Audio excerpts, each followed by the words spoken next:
Students बेटे ਆਪਾਂ ਸ਼ੁਰੂ ਕਰ ਰੱਖਿਆ ਸੀ ਪਲੱਸ 1 ਕੈਮਿਸਟਰੀ ਦਾ first chapter some basic concepts of chemistry. ਠੀਕ ਹੈ ਬੇਟੇ ਉਹਦੇ ਚ ਬਹੁਤ ਸਾਰੀਆਂ ਬੇਸਿਕ ਚੀਜ਼ਾਂ ਪੜ੍ਹ ਕੇ ਆਏ ਆ।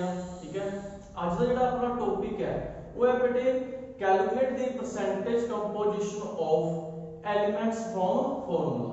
ठीक है बेटे किसी भी एलिमेंट्स की परसेंटेज कंपोजिशन पता करनी किसी भी फार्मूला दे विच कोई भी कंपाउंड है ਉਹਦੇ ਵਿੱਚ ਕਿਹੜੇ ਕਿਹੜੇ ਐਲੀਮੈਂਟ ਪ੍ਰੈਜ਼ੈਂਟ ਨੇ ਤੇ ਉਹਨਾਂ ਦੀ ਕਿੰਨੀ ਪਰਸੈਂਟੇਜ ਪ੍ਰੈਜ਼ੈਂਟ ਹੈ ਉਹਦੇ ਵਿੱਚ ਉਹਦਾ ਪਤਾ ਕਰਨਾ। ਠੀਕ ਹੈ ਬੇਟੇ calculate the percentage composition from formula. ਦੇਖੋ ਕੀ ਹੈ ਇਹਦਾ ਫਾਰਮੂਲਾ ਕੀ ਬਣੇਗਾ ਆਪਣੇ ਕੋਲ ਪਰਸੈਂਟੇਜ ਆਫ ਐਲੀਮੈਂਟ ਕਿਸੇ ਵੀ ਐਲੀਮੈਂਟ ਦੀ ਆਪਾਂ ਪਰਸੈਂਟੇਜ ਪਤਾ ਕਰਨੀ ਹੈ ਕੀ ਹੋਏਗਾ ਬੇਟੇ number of parts by mass of the element ਮਤਲਬ ਕਿ ਕਿੰਨੇ ਨੰਬਰ ਆਫ कितना मास उस एलिमेंट का प्रेजेंट है उस फार्मूले दे विच over molecular mass of the compound उस कंपाउंड का मॉलिक्यूलर मास मल्टीप्लाई 100 क्योंकि परसेंटेज पता करनी है तो मल्टीप्लाई कितना कर देंगे बेटे आपा 100। ठीक है ये आपके कोल की बनेगा बेटे फार्मूला बनेगा। ठीक है की फार्मूला बनया किसी भी एलिमेंट की परसेंटेज पता करनी बहुत सिंपल है फार्मूला बेटे। ठीक है उस एलिमेंट का मास उस एलिमेंट का मास भाई उस एलिमेंट का कितना मास प्रेजेंट है उस फार्मूले दे विच ਉਹ ਲਿਖ ਲੈ ਓਵਰ h ਕੀ ਲਿਖ ਲੈ molecular mass of the compound ਉਸ ਸਾਰੇ ਕੰਪਾਊਂਡ ਦਾ ਮੋਲੀਕੂਲਰ ਮਾਸ ਮਲਟੀਪਲਾਈ 100। ਠੀਕ ਹੈ ਬੇਟੇ ਹਾਂਜੀ ਜਿਵੇਂ ਇਹਦੇ ਤੋਂ ਰਿਲੇਟਡ ਆਪਾਂ ਇੱਕ ਬੇਟੇ ਨੂਮੈਰੀਕਲ ਕਰਕੇ ਦੇਖਦੇ ਹਾਂ ਬਹੁਤ ਈਜ਼ੀ ਤੇ ਬਹੁਤ ਵਧੀਆ ਸਮਝ ਲੱਗੇਗਾ ਤੁਹਾਨੂੰ। ਜਿਵੇਂ ਕਿ ਇਸ ਕਰਕੇ ਬੇਟੇ calculate the percentage composition of the various elements in MgSO4 MgSO4 ਦੇ ਵਿੱਚ ਜਿੰਨੇ ਵੀ ਐਲੀਮੈਂਟ ਪ੍ਰੈਜ਼ੈਂਟ ਨੇ ਸਾਰਿਆਂ ਦੀ ਪਰਸੈਂਟੇਜ ਕੰਪੋਜੀਸ਼ਨ ਕਰਨੀ ਹੈ ਮੈਗਨੀਸ਼ੀਅਮ ਸਲਫਰ ਆਕਸੀਜਨ। ठीक है बेटे हाँ जी सब तो पहले तो आपको पता है ना मोलर मास चाहिए अपना मॉलिक्यूलर मास चाहिए की बनेगा अपने को मॉलिक्यूलर मास ऑफ MgSO4 हाँ जी मैग्नीशियम का 24 प्लस सल्फर का 32 प्लस ऑक्सीजन का 16 होता है तो आपको पता है कितने एटम प्रेजेंट है ऑक्सीजन से 4 तो आप फॉर्मूला की करते हैं 16 नु मल्टीप्लाई हाँ जी पहले नु मल्टीप्लाई कर दो फिर तीनों की करता ऐड तो कितना आया मॉलिक्यूलर मास अपने को 120। हाँ जी बहुत इजी है ये तो सारे बच्चों को पता लग गया होना। और उसके बाद आपको पता है फार्मूला क्या होता है परसेंटेज ऑफ द एलिमेंट की फार्मूला होता है number of parts by mass of element over molar mass of compound multiply 100। हाँ जी हुन आपा कर रहे हैं percentage of magnesium number of parts by mass of magnesium over molar mass of MgSO4 compound का मोलर मास मल्टीप्लाई किया जाएगा 100। हाँ जी मैग्नीशियम के कितना मास प्रेजेंट है इस फार्मूले दे विच 24 कितना प्रेजेंट है 24 मोलर मास कितना आया 120 मल्टीप्लाई 100 तो ਜਦੋਂ ਇਹਨੂੰ ਆਪਾਂ ਬੇਟੇ ਸੋਲਵ ਕਰਾਂਗੇ ਤਾਂ ਕਿੰਨਾ ਆ ਜਾਏਗਾ ਆਪਣੇ ਕੋਲੇ 20% ਜਿਹੜਾ ਮੈਗਨੀਸ਼ੀਅਮ ਹੈ ਉਹ ਇਸ ਕੰਪਾਊਂਡ ਦੇ 20% प्रेजेंट है। ठीक है बेटे परसेंटेज ऑफ सल्फर उससे तो सेम ਆਪਾਂ ਨੂੰ ਪਤਾ ਹੈ सल्फर ਦਾ कितना मास प्रेजेंट है। ठीक है कितना प्रेजेंट है 32 ओवर किया जाएगा मोलर मास मल्टीप्लाई किया जाएगा 100 देता क्या आएगा अपने को 26.67%। ठीक है बेटे और उसके बाद अपने को आ जाएगा परसेंटेज ऑफ ऑक्सीजन। हाँ जी ऑक्सीजन का क्या आएगा number of parts by mass of oxygen over molar mass of magnesium sulphate multiply किया जाएगा 100। हाँ जी ऑक्सीजन का कितना प्रेजेंट है अपने को अपन को पता है ऑक्सीजन का मास कितना होता है 16 कितने एटम प्रेजेंट है ऑक्सीजन में 4 तो दोनों को मल्टीप्लाई करेंगे कितना बन जाएगा 64 और 120 मल्टीप्लाई 100। ठीक है बेटे इनको सॉल्व करेंगे तो अपने को कितनी परसेंटेज दी आएगी बेटे 53.33%। ठीक है बेटे ये सारा दी परसेंटेज कंपोजिशन आ गई इना सारा को प्लस करेंगे तो 100 बनेगा पूरा। ठीक है बेटे बहुत सिंपल या अपने को न्यूमेरिकल है भी किसी भी एलिमेंट की परसेंटेज कंपोजिशन फाइंड आउट करनी है ਉਹਦੇ ਫਾਰਮੂਲਾ ਦੇ ਵਿੱਚ। ਠੀਕ ਹੈ ਮਤਲਬ ਇਹਦੇ ਫਾਰਮੂਲਾ ਦੇ ਵਿੱਚ ਕਿੰਨੇ ਐਲੀਮੈਂਟ ਪ੍ਰੈਜ਼ੈਂਟ ਨੇ ਤੇ ਉਹਨਾਂ ਹਰ ਇੱਕ ਐਲੀਮੈਂਟ ਦੀ ਕੱਲੇ ਦੀ परसेंटेज ਕੰਪੋਜੀਸ਼ਨ ਪਤਾ ਕਰਨੀ ਹੈ ਤੇ ਇਹ ਫਾਰਮੂਲਾ ਹੈ ਵੀ ਉਹਦਾ ਮਾਸ ਓਵਰ ਮੋਲਰ ਮਾਸ ਮਲਟੀਪਲਾਈ 100। ਠੀਕ ਹੈ ਬੇਟੇ ਹਰ ਇੱਕ ਦੀ परसेंटेज ਨਿਕਲ ਜਾਏਗੀ। ਠੀਕ ਹੈ ਬੇਟੇ ਬਹੁਤ ਸਿੰਪਲ ਨਿਊਮੈਰੀਕਲ ਨੇ। ਠੀਕ ਹੈ ਉਸ ਤੋਂ ਬਾਅਦ ਬੇਟੇ ਇਹਦੇ ਜਿਹੜਾ ਆਪਣੇ ਕੋਲ ਲਾਸਟ ਟੌਪਿਕ ਚੱਲਦੇ ਆ ਉਹ ਵੀ ਨਿਊਮੈਰੀਕਲ ਇਹਨਾਂ ਤੋਂ ਰਿਲੇਟਡ ਨਿਊਮੈਰੀਕਲ ਪੁੱਛਿਆ ਜਾ ਸਕਦਾ ਤੁਹਾਡੇ ਤੋਂ भी तो कोई कंपाउंड दे देगा। ठीक है इनके लिए ਤੁਹਾਨੂੰ ਕੀ ਪਤਾ ਹੋਣਾ ਚਾਹੀਦਾ ਹੈ ਉਹਨਾਂ ਵਿੱਚ ਜਿੰਨੇ ਵੀ ਐਲੀਮੈਂਟ ਪ੍ਰੈਜ਼ੈਂਟ ਹੈ ਉਹਨਾਂ ਦਾ ਮਾਸ ਪਤਾ ਹੋਣਾ ਚਾਹੀਦਾ ਹੈ। ਠੀਕ ਹੈ ਬਈ ਉਹਨਾਂ ਦਾ ਮਾਸ ਪਤਾ ਹੋਣਾ ਚਾਹੀਦਾ ਤੇ ਬਹੁਤ ਹੀ ਸਿੰਪਲ ਹੈ। ਉਸ ਤੋਂ ਬਾਅਦ ਇੱਕ ਹੋਰ ਟੌਪਿਕ ਆਪਣੇ ਕੋਲ ਹੁੰਦਾ ਜਿਹਦਾ ਤੋਂ ਰਿਲੇਟਡ ਬੇਟੇ 101% ਨਿਊਮੈਰੀਕਲ ਪੁੱਛਿਆ ਜਾਂਦਾ ਹੈ ਐਮਪੀਰੀਕਲ ਫਾਰਮੂਲਾ ਤੇ ਮੋਲੀਕੂਲਰ ਫਾਰਮੂਲਾ। ਹਾਂਜੀ ਐਮਪੀਰੀਕਲ ਫਾਰਮੂਲਾ ਤੇ ਮੋਲੀਕੂਲਰ ਫਾਰਮੂਲਾ ਚ ਪਹਿਲਾਂ ਤੁਹਾਨੂੰ ਡਿਫਰੈਂਸ ਪਤਾ ਹੋਣਾ ਚਾਹੀਦਾ ਵੀ ਇਹਨਾਂ ਡਿਫਰੈਂਸ ਕੀ ਹੈ। एम्पेरिकल फार्मूला क्या होता है? The empirical formula of a compound is the chemical formula which express the simplest whole number, which express the simplest whole number ratio of the atoms of various element present in one molecule of the compound। मतलब कोई भी अपने को एक compound दे रखा है, ठीक है, कोई भी अपने को की दे रखा है कंपाउंड दे रखा है। सो हम आपका एक कंपाउंड ले लेते हैं A2 B6 C8। हाँ जी, ਇਹਦਾ सिंपलेस्ट होल की बनेगा अपने को A B3 C4, ठीक है बेटे, सिंपलेस्ट ए बनेगा। मतलब इस कंपाउंड ਦੀ एक्चुअल ए है कंपाउंड, एक्चुअल ਜਿਹੜੀ ਦੀ ਕੰਪੋਜੀਸ਼ਨ ਹੈ ਇਹਨਾਂ ਐਲੀਮੈਂਟਸ ਦੀ ए ਹੈ A2 B6 C8, बट ਜਿਹੜਾ ਇਹਦਾ ਸਿੰਪਲੈਸਟ ਫਾਰਮੂਲਾ ਬਣੇਗਾ ਸਿੰਪਲੈਸਟ ए बनेगा, ठीक है, A B3 C4, ठीक है जी। एम्पिरिकल फार्मूला कहता है किसी भी कंपाउंड ਦੀ एक्चुअल रेशो नहीं शो करता, ਉਹਦੀ ਸਿੰਪਲੈਸਟ रेशो शो करता है, ਉਹਨਾਂ ਦੇ ਐਟਮਸ ਦੀ ਸਿੰਪਲੈਸਟ रेशो शो करता है, ਉਹਨੂੰ ਆਪਾਂ ਕੀ ਕਹਿੰਦੇ ਨੇ ਬੇਟੇ? Empirical formula. ਤੇ ਮੋਲੀਕੂਲਰ ਫਾਰਮੂਲਾ ਕਹਿੰਦਾ ਹੈ ਜਿਹੜਾ ਐਕਚੁਅਲ ਕੰਪੋਜੀਸ਼ਨ ਸ਼ੋ ਕਰੇ ਉਹਨੂੰ ਮੋਲੀਕੂਲਰ ਫਾਰਮੂਲਾ ਬੁਲਾਉਂਦੇ, ਮਤਲਬ ਐਕਚੁਅਲ ਚੀਜ਼ ਸ਼ੋ ਕਰੇ ਉਹਨੂੰ ਕੀ ਬੁਲਾਉਂਦੇ ਬੇਟੇ? Molecular formula. The molecular formula of a compound is the chemical formula which represents the true formula of its molecule। ਉਹਦੇ ਮੋਲੀਕੂਲ ਦਾ ਬੇਟਾ ਜਿਹੜਾ true formula represent ਕਰਦਾ ਉਹਨੂੰ ਆਪਾਂ ਕੀ ਕਹਿ ਦਿੰਦੇ ਆ? Molecular formula. ਤੇ ਉਸ ਮੋਲੀਕੂਲਰ ਫਾਰਮੂਲੇ ਦੀ ਜਿਹੜੀ ਸਿੰਪਲੈਸਟ ਫਾਰਮ ਹੁੰਦੀ ਹੈ, मॉलिक्यूलर फार्मूले की होती है सिंपलेस्ट फॉर्म होती है, ठीक है, हम आप की कहते हैं एम्पिरिकल फार्मूला। जिवें बेटे मैथ्स ਵਿੱਚ ਤੁਸੀਂ ਕਰਦੇ ਹੋ, ठीक है, ਜਿਵੇਂ ਤੁਹਾਨੂੰ ਕਹਿਤਾ ਵੀ ਆਪਣੇ ਕੋਲ 8:16 ਹੈ, ਇਹਦੀ ਸਿੰਪਲੈਸਟ ਫਾਰਮ ਲਿਖੋ, ठीक है, तो ਇਹਦੀ ਸਿੰਪਲੈਸਟ ਫਾਰਮ ਕੀ ਬਣੇਗੀ? 1:2, ठीक है बेटे। हाँ जी, एक्चुअल्स की ਸੀ ਆਪਣੇ ਕੋਲ 8:16, ਪਰ ਇਹਦੀ ਸਿੰਪਲੈਸਟ ਫਾਰਮ ਕੀ ਬਣੀ? 1:2। हाँ जी, ਜਿਹੜੀ ਸਿੰਪਲੈਸਟ ਫਾਰਮ ਹੁੰਦੀ ਹੈ ਉਹਨੂੰ एम्पिरिकल फार्मूला ਬੋਲਦੇ ਆ, ਤੇ ਜਿਹੜੀ ਐਕਚੁਅਲ ਕੰਪੋਜੀਸ਼ਨ ਹੁੰਦੀ ਹੈ ਉਹਨੂੰ ਕੀ ਬੋਲਿਆ ਜਾਂਦਾ ਬੇਟੇ? Molecular formula. ਉਹੀ ਚੀਜ਼ ਆਪਾਂ ਇੱਥੇ ਲਿਖੀ ਹੈ ਵੀ ਐਕਚੁਅਲ ਤੇ ਇਹ ਸੀਗੀ, ਟਰੂ ਤੇ ਇਹ ਸੀਗੀ, ਇਹ ਮੋਲੀਕੂਲਰ ਫਾਰਮੂਲਾ, ਤੇ ਇਹਦੀ ਜਿਹੜੀ ਸਿੰਪਲੈਸਟ ਬਣੀ ਹੈ 1 3 4, ਇਹ ਕੀ ਬਣ ਗਿਆ ਇਹਦਾ? ਐम्पिरिकल ਫਾਰਮੂਲਾ। ਹਾਂਜੀ ਬੇਟੇ, ਸਮਝ ਆ ਗਿਆ? फिर अपने को एक रिलेशन आई है, relation between empirical and molecular formula. ये देख बेटे अपने को फार्मूला बन जाता है एक मॉलिक्यूलर फार्मूला किदे बराबर होता है बेटे? Molecular formula is equal to n multiply by empirical formula, ठीक है। n कोई भी इंटीजर होल नंबर आ जाएगा बेटे अपने को इथे, ठीक है। मॉलिक्यूलर फार्मूला फाइंड आउट करना है, ठीक है। तो मॉलिक्यूलर फाइंड आउट करने का अपने को तरीका की है, molecular formula n multiply empirical formula, ठीक है बेटे। हाँ जी, तो जे आपा n की वैल्यू करनी होए तो एम्पिरिकल फार्मूला के नीचे चला जाएगा, मॉलिक्यूलर फार्मूला और एम्पिरिकल फार्मूला। चलो बेटे, एस को रिलेटेड आप एक न्यूमेरिकल करके देख सकते हैं। एम्पिरिकल फार्मूले कल्ले दे न्यूमेरिकल पूछे जा सकते हैं या दोनों ही एक न्यूमेरिकल दे विच पूछे जा सकते हैं, कैलकुलेट एम्पिरिकल फार्मूला और मॉलिक्यूलर फार्मूला, या कल्ला पूछे जा सकते हैं कैलकुलेट एम्पिरिकल फार्मूला, ठीक है बेटे। एम्पिरिकल फार्मूला तो आगे ही मॉलिक्यूलर फार्मूला निकलेगा, ठीक है बेटे। चलो आप एक न्यूमेरिकल करके देख लेंगे जिसमें दोनों ही पूछे जा सकते हैं। आपको a compound contains 4.07% hydrogen, 24.27% carbon and 71.65% chlorine, ठीक है जी। ये आपने को किसी कंपाउंड की कंपोजिशन दे रखी है, ਉਹਦੇ ਵਿੱਚ हाइड्रोजन इतना प्रेजेंट है, कार्बन इतना है, क्लोरीन इतना है, ठीक है बेटे। तीन चीजें प्रेजेंट है। इट्स मोलर मास इज, ਇਹਦਾ ਜਿਹੜਾ ਕੰਪਾਊਂਡ ਦਾ ਮੋਲਰ ਮਾਸ ਆਪਾਂ ਨੂੰ ਦੇ ਰੱਖਿਆ, ਮੋਲਰ ਮਾਸ ਕਿੰਨਾ ਦੇ ਰੱਖਿਆ? 98.96 ਗ੍ਰਾਮ, ठीक है जी। What are its empirical and molecular formula? हां जी, ਆਪਾਂ एम्पिरिकल तो मॉलिक्यूलर फार्मूला फाइंड आउट करना है, दोनों ਨੂੰ फाइंड आउट करना एक ही तरीके बट एक ही टेबल बनेगी, ठीक है जी। टेबल ਦੇ ਵਿੱਚ ਕੀ ਕੀ ਲਿਖਣਾ ਹੋਏਗਾ? ਆਪਾਂ एलिमेंट, ਕਿਹੜੇ एलिमेंट प्रेजेंट है, ਉਹਨਾਂ ਦੇ ਸਿੰਬਲ, ਉਹਨਾਂ ਦੀ परसेंटेज ऑफ एलिमेंट, ਇਹ ਸਾਰੀ ਚੀਜ਼ਾਂ ਆਪਾਂ ਕਿਵੇਂ ਹੋਣਗੀਆਂ, ठीक है, ठीक है। एक चीज ਇਹਦੇ ਵਿੱਚ ਬੇਟਾ ਹੋਰ ਧਿਆਨ ਰੱਖਣੀ ਹੈ, ਕਈ ਵਾਰੀ ਕੀ ਹੁੰਦਾ ਹੈ ਵੀ ਜਿਵੇਂ ਤਿੰਨ ਐਲੀਮੈਂਟ ਨਾਲ ਮਿਲ ਕੇ ਕੋਈ ਕੰਪਾਊਂਡ ਬਣਾਉਂਦੇ ਨੇ, ਤਿੰਨਾਂ ਦੀ ਕੰਪੋਜੀਸ਼ਨ ਆਪਾਂ ਨੂੰ ਦੇ ਦੇ, बट कई बार की होता है दो दी कंपोजिशन दे देगा, तीसरे का कला नेम लिख देगा भी कोई भी अपने को कंपाउंड है कार्बन हाइड्रोजन ते क्लोरीन नाल बने, ठीक है जी।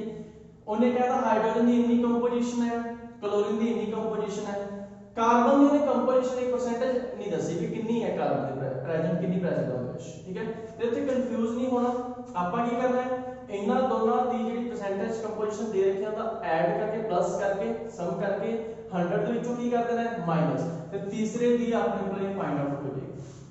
ਠੀਕ ਹੈ ਬੇਟੇ, ਇੱਥੇ ਤਾਂ ਆਪਾਂ ਨੂੰ ਤਿੰਨਾਂ ਦੀ ਗਿਵਨ ਸੀ, ਹਾਈਡਰੋਜਨ ਦੀ ਵੀ ਗਿਵਨ ਸੀ, ਕਾਰਬਨ ਦੀ ਵੀ ਸੀ ਬੇਟੇ, ਕਲੋਰੀਨ ਦੀ ਵੀ ਸੀ, ਤੇ ਕਿੰਨੇ ਕਿੰਨੇ ਪਰਸੈਂਟ ਹੈਗੇ ਨੇ ਐਲੀਮੈਂਟ ਪ੍ਰੈਜ਼ੈਂਟ ਨੇ ਉਸ ਫਾਰਮੂਲਾ ਦੇ ਵਿੱਚ ਜਿਵੇਂ ਆਪਾਂ ਪਿੱਛੇ ਕਰਕੇ ਆਏ ਸੀਗੇ। ਠੀਕ ਹੈ, ਜੇ ਬਟ ਆਪਾਂ ਨੂੰ ਕਿਸੇ ਤਿੰਨਾਂ ਵਿੱਚੋਂ ਇੱਕ ਦੀ ਨਾ ਦਿੱਤੀ ਹੁੰਦੀ, ਪਰ ਨਾਮ ਨੇ ਤਿੰਨਾਂ ਦਾ ਲਿਖਿਆ ਹੁੰਦਾ, ਹਾਈਡਰੋਜਨ ਦਾ ਵੀ, ਕਾਰਬਨ ਦਾ ਵੀ ਤੇ ਕਲੋਰੀਨ ਦਾ ਵੀ, ਤਿੰਨਾਂ ਦਾ ਨੇਮ ਲਿਖਿਆ ਹੁੰਦਾ ਬਟ ਦੋ ਦੀ ਆਪਾਂ ਨੂੰ ਪਰਸੈਂਟੇਜ ਦੇ ਰੱਖੀ ਹੁੰਦੀ, ਫਿਰ ਪ੍ਰੋਬਲਮ ਹੁੰਦੀ ਵੀ ਤੀਸਰੇ ਦੀ ਪਰਸੈਂਟੇਜ ਨਹੀਂ ਦੇ ਰੱਖੀ, ਉੱਤੇ ਕਨਫਿਊਜ਼ ਨਹੀਂ ਹੋਣਾ। ਕੀ ਕਰਨਾ, ਦੋ ਜਿਨ੍ਹਾਂ ਦੀ ਦੇ ਰੱਖੀ ਉਹਨਾਂ ਦਾ ਸਮ ਕਰਕੇ 100 ਦੇ ਵਿੱਚੋਂ ਕੀ ਕਰ ਦੇਣਾ ਹੈ ਮਾਈਨਸ, ਤੇ ਤੀਸਰੇ ਦੀ ਆਪਾਂ ਨੂੰ ਫਾਈਂਡ ਆਊਟ ਹੋ ਜਾਏਗੀ। ਠੀਕ ਹੈ ਬੇਟੇ, ਇਹ ਧਿਆਨ ਰੱਖਣਾ, ਇੱਥੇ ਕਨਫਿਊਜ਼ ਨਹੀਂ ਹੋਣਾ, ਕੁਝ ਇਹੋ ਜਿਹੇ ਨੂਮੈਰੀਕਲ ਨਹੀਂ ਹੋਣਗੇ। ओके बेटे, हाँ जी, एलिमेंट हो गया, सिंबल हो गया, परसेंटेज ऑफ एलिमेंट हो गया, एटॉमिक मास तो पता होना चाहिए उस एलिमेंट का। ठीक है, उस बाद ਆਪਾਂ ਕੀ फाइंड आउट करना है, आ चीजें आपके फाइंड आउट करनी है। मोल्स ऑफ एलिमेंट पता कर लेंगे ਆਪਾਂ, ਤੇ मोल्स ऑफ एलिमेंट पता करना फार्मूला क्या है, percentage of atomic mass, percentage of atomic मास। फिर उस एलिमेंट की सिंपलेस्ट मोलर रेशियो लिखनी, ਜਿਵੇਂ ਕਿ ਆਪਾਂ सिंपलेस्ट करते ਸੀ ना 1:2 8 ਦੀ ਟੇਬਲ ਤੇ ਕੱਟਦਾ ਸੀ, ਜਿਹੜਾ ਸਭ ਤੋਂ ਛੋਟਾ ਹੁੰਦਾ ਉਹਦੇ ਨਾਲ ਕੱਟ ਦਿੰਦੇ ਆਪਾਂ, डिवाइड कर देना। दोनों सब तो छोटा केड़ा सीगा 8 सीगा, 8 ਨੂੰ ਦੋਨੋਂ ਡਿਵਾਈਡ ਕਰਦਾ ਤੇ ਕੀ ਬਣ ਗਈ 1:2। ਤੇ ਇਹਦੇ ਵਿੱਚ ਆਪਾਂ ਸਿੰਪਲੈਸਟ ਮੋਲਰ ਰੇਸ਼ੋ ਦੇ ਵਿੱਚ ਐਂ ਕਰਾਂਗੇ, ਜਿਹੜੀ ਸਭ ਤੋਂ ਘੱਟ ਮੋਲਸ ਆਣਗੇ, ਜਿਹੜੀ ਸਭ ਤੋਂ ਛੋਟੀ ਵੈਲਿਊ ਹੋਏਗੀ ਉਹਨੂੰ ਸਭ ਉਹਦੇ ਨਾਲ ਸਭ ਨੂੰ ਡਿਵਾਈਡ ਕਰ ਦਾਂਗੇ। ਠੀਕ ਹੈ ਬੇਟਾ, ਫਿਰ simplest hole number molar ratio ਲਿਖਣਾ ਆਪਾਂ। ਚਲੋ ਇਹਦੇ ਬਾਰੇ ਮੈਂ ਤੁਹਾਨੂੰ ਦੱਸਦਾ ਅੱਗੇ ਚੱਲ ਕੇ। ਹਾਂਜੀ, ਇਹਨਾਂ ਤੱਕ ਸਮਝ ਲੱਗਿਆ। ਇੱਥੇ ਤਾਂ ਆਪਾਂ ਨੂੰ ਐਲੀਮੈਂਟ ਦਿੱਤਾ ਹੈ ਕਾਰਬਨ, ਕਾਰਬਨ ਦਾ ਸਿੰਬਲ ਕੀ ਹੈ C, परसेंटेज कितनी सी 24.27, एटॉमिक मास कितना होता है 12। हां जी, moles of element, percentage of atomic mass, percentage in the 24.27 और 12 कटाइए अपने को ये 2.02 आ गया। सिंपलेस्ट मोलर रेशियो क्या आएगी अपने को, चलो ये बात करते हैं अपने को। ठीक है बेटे, उसके बाद हाइड्रोजन H परसेंटेज दे रखी है, मास हो गया, इधर भी नंबर ऑफ मोल्स निकल गए। ठीक है जी, ये नंबर ऑफ मोल्स निकल गए ना दोनों। उसी तरह क्लोरीन Cl परसेंटेज दे रखी है, एटॉमिक मास हो गया। ठीक है जी, ਇਹਦੇ ਵੀ ਨੰਬਰ ਆਫ ਮੋਲਸ ਆ ਨਿਕਲ ਗਏ। ਹਾਂਜੀ, ਉਹਦੇ ਵਿੱਚ ਆਪਾਂ ਸਿੰਪਲੈਸਟ ਇਹਨਾਂ ਦੀ ਆਪਾਂ ਸਿੰਪਲੈਸਟ ਬਣਾਣੀ ਹੈ, ਸਿੰਪਲੈਸਟ ਫਾਰਮ ਬਣਾਣੀ ਹੈ। ਤੇ ਇਹਨਾਂ ਵਿੱਚ ਛੋਟਾ ਵਾਲਾ ਨੰਬਰ ਕਿਹੜਾ ਆਪਣੇ ਕੋਲ 2.02 ਨੂੰ ਤਿੰਨਾਂ ਨਾਲ ਡਿਵਾਈਡ ਕਰਤਾ ਹੈ। ਇਹ ਉੱਪਰ ਰੱਖਿਆ 2.02 नीचे, ਇਹ ਉੱਪਰ ਰੱਖਿਆ 2.02 नीचे, ਇਹ ਉੱਪਰ ਰੱਖਿਆ 2.02 नीचे, ਕਿਉਂਕਿ ਆਪਾਂ ਸਿੰਪਲੈਸਟ ਹੋਲ ਨੰਬਰ ਦਾ ਰੇਸ਼ੋ ਬਣਾਉਣਾ ਆਪਾਂ।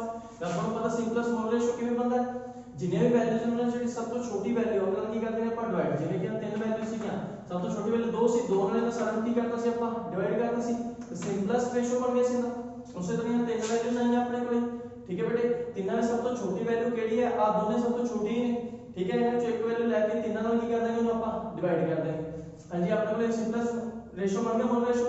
ਫਿਰ ਸਿੰਪਲੈਸਟ ਹੋਲ ਨੰਬਰ, ਕਈ ਵਾਰ ਬੇਟੇ ਇੱਥੇ ਕੀ ਹੁੰਦਾ ਹੈ, ਇੱਥੇ ਪੁਆਇੰਟਾਂ ਦੇ ਵਿੱਚ ਆ ਜਾਂਦਾ ਹੈ। ਕਿਹਦੇ ਵਿੱਚ ਆ ਜਾਂਦਾ ਇੱਥੇ ਪੁਆਇੰਟ ਦੇ ਵਿੱਚ 1 point something, 2 point something, 1 point something. ਫਿਰ ਆਪਾਂ ਉਹਨਾਂ ਪੁਆਇੰਟਸ ਨੂੰ ਹੋਲ ਨੰਬਰ ਦੇ ਚੇਂਜ ਕਰਨਾ, ਮਤਲਬ ਉਹਨਾਂ ਤਿੰਨਾਂ ਵੈਲਿਊ, 2 ਵੈਲਿਊ, 3 ਵੈਲਿਊ, 4 ਵੈਲਿਊ, ਜਿੰਨੀਆਂ ਵੀ ਇੱਥੇ ਵੈਲਿਊਜ਼ ਦੇ ਰੱਖੇ ਨੇ ਆਪਾਂ ਨੂੰ, ਉਹਨੂੰ ਆਪਾਂ ਕਿਸੇ ਐਸੇ ਹੋਲ ਨੰਬਰ ਨਾਲ ਮਲਟੀਪਲਾਈ, ਇੰਟੀਜ਼ਰ ਨਾਲ ਮਲਟੀਪਲਾਈ ਕਰਦੇ ਆ ਕਿ ਉਹ ਇੰਟੀਜ਼ਰ ਇਹਨਾਂ ਤਿੰਨਾਂ ਜਾਂ ਜਿੰਨੀਆਂ ਵੀ ਇੱਥੇ ਵੈਲਿਊਜ਼ ਪਈਆਂ ਨੇ ਸਾਰੇ ਨੂੰ ਹੋਲ ਵਿੱਚ ਕਨਵਰਟ, ਹੋਲ ਨੰਬਰ ਵਿੱਚ ਕਨਵਰਟ ਕਰਦਾ। ਇਹਦੇ ਵਿੱਚ ਕਨਵਰਟ ਕਰਦੇ ਹੋਲ ਨੰਬਰ। ਇੱਥੇ ਤਾਂ ਆਪਣੇ ਕੋਲ ਆਲਰੇਡੀ ਹੋਲ ਨੰਬਰ ਆਇਆ 1 2 1 ਹੋਲ ਨੰਬਰ ਆ ਗਏ, ਬਟ ਕਈ ਵਾਰ ਇੱਥੇ ਪੁਆਇੰਟਸ ਆ ਜਾਂਦੇ। ਠੀਕ ਹੈ, ਫਿਰ ਉਹਨਾਂ ਪੁਆਇੰਟਸ ਨੂੰ ਆਪਾਂ ਹੋਲ ਨੰਬਰ ਵਿੱਚ ਚੇਂਜ ਕਰਨਾ ਹੁੰਦਾ ਹੈ। ਕਿਹਨੇ ਚੇਂਜ ਕਰਨਾ ਹੁੰਦਾ ਹੈ, ਹੋਲ ਨੰਬਰ ਵਿੱਚ। ਤੇ ਉਹਨਾਂ ਪੁਆਇੰਟਸ ਨੂੰ ਆਪਾਂ ਕਿਵੇਂ ਹੋਲ ਨੰਬਰ ਵਿੱਚ ਚੇਂਜ ਕਰਾਂਗੇ, ਮਤਲਬ ਜਿੰਨੀਆਂ ਵੀ ਇੱਥੇ ਵੈਲਿਊਜ਼ ਪਈਆਂ ਨੇ ਕਿਸੇ ਵੀ ਇੰਟੀਜ਼ਰ ਨਾਲ ਮਲਟੀਪਲਾਈ ਕਰਨਾ ਪਏਗਾ ਉਹਨਾਂ ਨੂੰ। ਬਟ ਯਾਦ ਰੱਖਣਾ ਬੇਟੇ, ਇਹੋ ਜਿਹੇ ਇੰਟੀਜ਼ਰ ਨਾਲ ਮਲਟੀਪਲਾਈ ਕਰਨਾ ਹੈ ਜਿਹਦੇ ਨਾਲ ਮਲਟੀਪਲਾਈ ਕਰਨ ਤੇ ਸਾਰੇ ਦੇ ਸਾਰੇ ਵੈਲਿਊਜ਼ ਕਿਹਦੇ ਵਿੱਚ ਕਨਵਰਟ ਹੋਣ, ਹੋਲ ਨੰਬਰ ਵਿੱਚ। ਇਹ ਨਹੀਂ ਕਿ ਇੱਕ ਵੈਲਿਊ ਹੋਲ ਨੰਬਰ ਵਿੱਚ ਕਨਵਰਟ ਹੋ ਜਾਏ ਬਾਕੀ ਫਿਰ ਪੁਆਇੰਟਾਂ ਚ ਆ ਜਾਏ, ਨਹੀਂ, ਇੱਕ ਹੀ ਹੋਲ ਨੰਬਰ ਨਾਲ ਇੱਕ ਹੀ ਇੰਟੀਜ਼ਰ ਨਾਲ ਮਲਟੀਪਲਾਈ ਕਰਨਾ ਸਭ ਨੂੰ। ਠੀਕ ਹੈ ਬੇਟੇ, ਕਿਹਦੇ ਵਿੱਚ ਕਨਵਰਟ ਕਰਦੇ ਹੋ ਸਭ ਨੂੰ ਹੋਲ ਨੰਬਰ ਦੇ। ਜਿਵੇਂ ਆਪਣੇ ਕੋਲ ਇੱਥੇ ਆਇਆ ਬੇਟੇ 1.5 2.5 1.5। ਹਾਂਜੀ, ਆਪਾਂ ਕੋਈ ਇੱਕ ਐਵਰੇਜ ਇੰਟੀਜ਼ਰ ਲੈਣੇ ਜਿਹਦੇ ਨਾਲ ਇਹਨੂੰ ਮਲਟੀਪਲਾਈ ਕਰੀਏ ਸਾਰੇ ਇੱਕ ਵਾਰ ਚ ਕਿਹਦੇ ਕਨਵਰਟ ਹੋ ਜਾਣ, ਹੋਲ ਨੰਬਰ ਚ। ਆਪਾਂ ਪਤਾ 2 ਨਾਲ ਮਲਟੀਪਲਾਈ ਕਰਾਂਗੇ ਤੇ ਕਿੰਨਾ ਬਣ ਜਾਏਗਾ 3, कितना बन जाएगा 3। इनको 2 ਨਾਲ मल्टीप्लाई करेंगे तो कितना बन जाएगा 5। इनको 2 ਨਾਲ मल्टीप्लाई करेंगे तो कितना बन जाएगा 3। हां जी, एक ही इंटीजर लेना, तीनों ਨੂੰ मल्टीप्लाई ਕੀਤਾ ਤਾਂ तीनों ਨੂੰ ਕਿਹਦੇ ਚ ਕਨਵਰਟ ਕਰਤਾ ਬੇਟੇ, ਹੋਲ ਨੰਬਰ ਵਿੱਚ। एक ही इंटीजर लेना, ये नहीं भी इनको अलग इंटीजर ਨਾਲ करना है, इनको अलग ਨਾਲ इनको अलग ਨਾਲ, वो गलत है। एक ही इंटीजर चूज करना है तो ਉਹਨੂੰ तीनों ਨਾਲ ਹੀ मल्टीप्लाई करना है ਤੇ तीनों ਨੂੰ ਹੀ ਉਹ ਕਿਹਦੇ ਚ ਕਨਵਰਟ ਕਰਦੇ ਹੋਲ ਨੰਬਰ ਵਿੱਚ। ਇਹ ਧਿਆਨ ਰੱਖਣਾ, ਠੀਕ ਹੈ ਬੇਟੇ। ਚਲੋ ਇੱਥੇ ਤਾਂ ਆਪਾਂ ਨੂੰ ਆਲਰੇਡੀ ਹੋਲ ਨੰਬਰ ਆ ਗਿਆ ਸੀਗਾ ਤੇ ਆਪਾਂ ਨੂੰ ਮਲਟੀਪਲਾਈ ਕਰਨ ਦੀ ਜ਼ਰੂਰਤ ਨਹੀਂ ਪਈ, ਆਪਾਂ ਐਜ਼ ਇਟ ਇਜ਼ ਲਿਖਤਾ ਇਹਨਾਂ ਨੂੰ, ਠੀਕ ਹੈ। ਤੇ ਜਿਹੜਾ simplest hole number molar ratio ਬਣੇਗਾ ਇਹ ਹੀ ਆਪਣੇ ਕੋਲ ਐਮਪੀਰੀਕਲ ਫਾਰਮੂਲਾ ਹੁੰਦਾ ਹੈ। ਹਾਂਜੀ, ਕਾਰਬਨ ਕਿੰਨਾ ਆਇਆ, C ਕਿੰਨਾ ਆਇਆ 1 ਹੈ, C1, H ਕਿੰਨਾ ਆਇਆ 2, H2, Cl ਕਿੰਨਾ ਆਇਆ 1। ਹਾਂਜੀ, ਇਹ ਆਪਣੇ ਕੋਲ ਐਮਪੀਰੀਕਲ ਫਾਰਮੂਲਾ, ਠੀਕ ਹੈ ਜੀ। ਕੱਲਾ ਐਮਪੀਰੀਕਲ ਫਾਰਮੂਲਾ ਪੁੱਛਿਆ ਜਾਂਦਾ ਤੇ ਇੱਥੇ ਕਰ ਦਿੰਦੇ। ਜੇ ਆਪਾਂ ਨੂੰ ਅੱਗੇ ਮੋਲੀਕੂਲਰ ਫਾਰਮੂਲਾ ਪੁੱਛਿਆ ਤੇ ਆਪਾਂ ਨੂੰ ਮੋਲਰ ਮਾਸ ਪਤਾ ਹੋਣਾ ਚਾਹੀਦਾ ਹੈ। ਮੋਲਰ ਮਾਸ ਆਪਾਂ ਨੂੰ ਦੇ ਰੱਖਿਆ, ਠੀਕ ਹੈ। ਐਮਪੀਰੀਕਲ ਫਾਰਮੂਲੇ ਦਾ ਵੀ ਮੋਲਰ ਮਾਸ ਆਪਾਂ ਨੂੰ ਪਤਾ ਹੋਣਾ ਚਾਹੀਦਾ ਤੇ ਕੀ ਬਣੇਗਾ ਆਪਣੇ ਕੋਲ ਐਮਪੀਰੀਕਲ ਫਾਰਮੂਲਾ ਮਾਸ। ਐਮਪੀਰੀਕਲ ਫਾਰਮੂਲੇ ਦਾ ਮਾਸ ਕਿੰਨਾ ਆ ਜਾਏਗਾ ਆਪਣੇ CH2Cl ਹੈ, C ਦਾ 12, H ਦਾ 2 ਮਲਟੀਪਲਾਈ 1 ਕਿਉਂਕਿ ਦੋ ਹਾਈਡਰੋਜਨ ਪਏ ਨੇ, ਇੱਕ ਹੁੰਦਾ ਮਾਸ। Cl ਦਾ ਕਿੰਨਾ ਹੁੰਦਾ ਕਲੋਰੀਨ ਦਾ 35.5, ਸਾਰਾ ਦਾ ਪਲੱਸ ਕੀਤਾ ਤੇ ਕਿੰਨਾ ਆਇਆ ਬੇਟੇ ਆਪਣੇ ਕੋਲੇ 49.5। ਹਾਂਜੀ, ਪਹਿਲਾਂ ਤਾਂ ਆਪਾਂ ਨੰਬਰ ਆਫ ਇੰਟੀਜਰ ਕੱਢਾਂਗੇ, n ਕੱਢਾਂਗੇ, ਕੋਈ ਵੀ ਇੰਟੀਜਰ ਹੈ ਤੇ ਇਹਨੂੰ ਕੱਢਣ ਦਾ ਆਪਣੇ ਕੋਲ ਕੀ ਹੁੰਦਾ ਹੈ molecular formula और empirical formula, molecular formula mass और empirical formula mass, molecular mass और empirical formula mass। molecular mass बेटे अपन को गिवन है कितना आपने ले 98.96 और empirical formula mass कितना है 49.5। दोनों डिवाइड करेंगे तो कितना आ गया अपने को 2।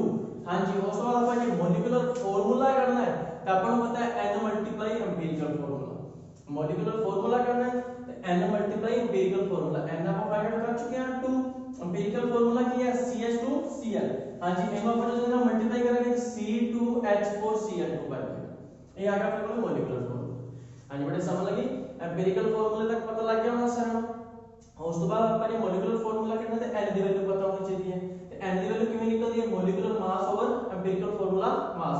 मॉलिक्यूलर मास ये बने एम्पिरिकल फार्मूला मास ये अपन देख के निकल जाएगा। फिर मॉलिक्यूलर फार्मूला कहते हैं n मल्टीप्लाई एम्पिरिकल फार्मूला। हां जी बेटे, समझ लगी सर। बहुत बेटे सिंपल है, दो चार बार करके देखोगे अलग अलग तरह की न्यूमेरिकल जिਵੇਂ कि मैंने ਤੁਹਾਨੂੰ ਦੱਸਿਆ कि 2 ਦੀ ਦਿੱਤੀ ਹੋਈ परसेंटेज तीसरे ਦੀ फाइंड आउट कर लिया करो अपने आप। ਜੇ ਇੱਥੇ ਆਪਣੇ ਕੋਲ ਰੇਸ਼ੋ ਦੇ ਵਿੱਚ ਆ ਜਾਏ ਤਾਂ ਆਪਾਂ ਹੋਲ ਨੰਬਰ ਵਿੱਚ ਕਨਵਰਟ ਕਰਨਾ ਹੈ, ठीक है। ऐसा बहुत सारे न्यूमेरिकल ने करके देखने हैं बेटे, बहुत सिंपल जे अपने कोल टॉपिक ने। तो उस तो बाद बेटे ਇਹਦੇ ਵਿੱਚ ਲਾਸਟ ਇੱਕ ਹੋਰ ਟੌਪਿਕ ਆ ਜਾਂਦਾ ਆਪਣੇ ਕੋਲੇ, ਉਹ ਨੋਟ ਕਰ ਲਿਆ ਜੀ। डेफिनेशन लिमिटिंग रिएक्टेंट या रिएजेंट होता है, एक होता है बेटे एक्सेस रिएक्टेंट या रिएजेंट। लिमिटिंग ते एक्सेस रिएक्टेंट।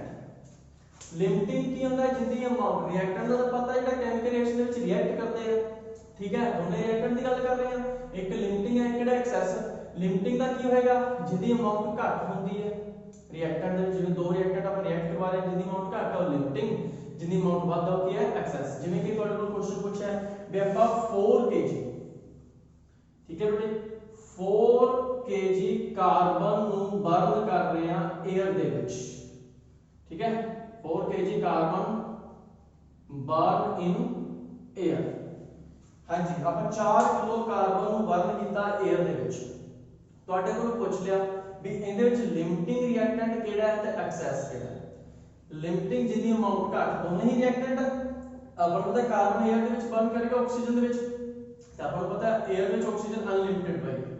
에ਅਰ ਦੇ ਵਿੱਚ ਆਕਸੀਜਨ ਕੀ ਪਈ ਹੈ ਆਪਣੇ ਕੋਲੇ unlimited as compare to carbon, as compare to carbon, ਕਿਉਂਕਿ ਤਾਂ 4 kg ਲੈ ਕੇ ਚਲੇ ਉੱਥੇ ਆਪਾਂ ਇਹ ਨਹੀਂ ਕਿਹਾ ਵੀ ਇੰਨੀ ਹੀ ਆਕਸੀਜਨ ਲੈ ਕੇ ਜਾਣੀ ਆਪਾਂ, ਨਹੀਂ ਨਾ, ਆਪਾਂ 에ਅਰ ਦੇ ਵਿੱਚ ਬਰਨ ਕਰ ਰਹੇ ਹਾਂ ਤੇ 에ਅਰ ਦੇ ਵਿੱਚ ਬਹੁਤ ਆਕਸੀਜਨ ਪਈ ਹੈ। ਹਾਂਜੀ, ਇਹਦੇ ਵਿੱਚ ਤੁਹਾਨੂੰ ਪੁੱਛਿਆ ਜਾ ਸਕਦਾ ਲਿਮਿਟਿੰਗ ਰਿਐਕਟੈਂਟ ਕਿਹੜਾ ਤੇ ਐਕਸੈਸ ਕਿਹੜਾ। ਲਿਮਿਟਿੰਗ ਕਿਹੜਾ ਹੋਏਗਾ ਜਿਹਦੀ ਅਮਾਉਂਟ ਘੱਟ ਹੋਏਗੀ, ਮਤਲਬ ਜਿਹੜਾ ਕੰਪਲੀਟਲੀ ਕੀ ਹੋ ਜਾਏਗਾ ਆਪਣੇ ਕੋਲੇ ਰਿਐਕਟ ਹੋ ਜਾਏਗਾ, ਠੀਕ ਹੈ। Are those reactant which react completely in reaction, ਉਹਨਾਂ ਨੂੰ ਕੀ ਕਹਿੰਦੇ ਆਪਾਂ ਲਿਮਿਟਿੰਗ ਰਿਐਕਟੈਂਟ।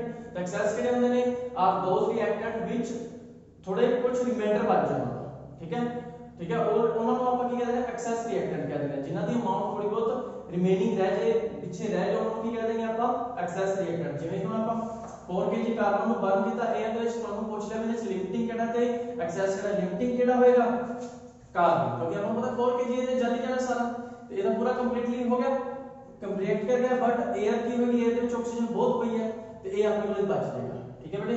ਇਹ ਵੀ ਤੁਸੀਂ ਨੋਟ ਕਰ ਲੈਣਾ ਹੈ ਲਿਮਿਟਿੰਗ ਰਿਐਕਟੈਂਟ ਤੇ ਐਕਸੈਸ ਰਿਐਕਟੈਂਟ, ਠੀਕ ਹੈ ਬੇਟੇ। बहुत सिंपल टॉपिक सी, बहुत सिंपल या चैप्टर सी, ठीक है बेटे। आई होप ਤੁਹਾਨੂੰ ਸਭ ਨੂੰ ਵਧੀਆ ਸਮਝ ਲੱਗਿਆ ਹੋਵੇਗਾ ਤੇ ਸਾਰੇ ਬੱਚਿਆਂ ਨੇ ਨੋਟਸ ਬਣਾ ਲਏ ਹੋਣਗੇ ਜਿਹੜੇ ਮੈਂ ਟੌਪਿਕ ਬੇਟੇ ਤੁਹਾਨੂੰ ਕਰਵਾਏ ਆ, ਠੀਕ ਹੈ ਬੇਟੇ। ਕੁਝ ਇਹਨਾਂ ਦੇ ਇੰਪੋਰਟੈਂਟ ਕੁਐਸਚਨ ਨੇ ਉਹ ਮੈਂ ਤੁਹਾਨੂੰ ਦੱਸ ਦੂੰਗਾ ਬੇਟੇ, ਠੀਕ ਹੈ। आई होप ਅੱਜ ਦਾ ਟੌਪਿਕ ਵੀ ਤੁਹਾਨੂੰ ਸਭ ਨੂੰ ਵਧੀਆ ਸਮਝ ਲੱਗਿਆ ਹੋਵੇਗਾ ਤੇ ਇਹਨਾਂ ਨੂੰ ਬੇਟੇ ਕਰ ਕਰਕੇ ਦੇਖਣਾ ਹੈ ਇਹ ਨਿਊਮੈਰੀਕਲਸ ਨੂੰ, ਤਾਂ ਹੀ ਹੋਵੇਗਾ। ਓਕੇ।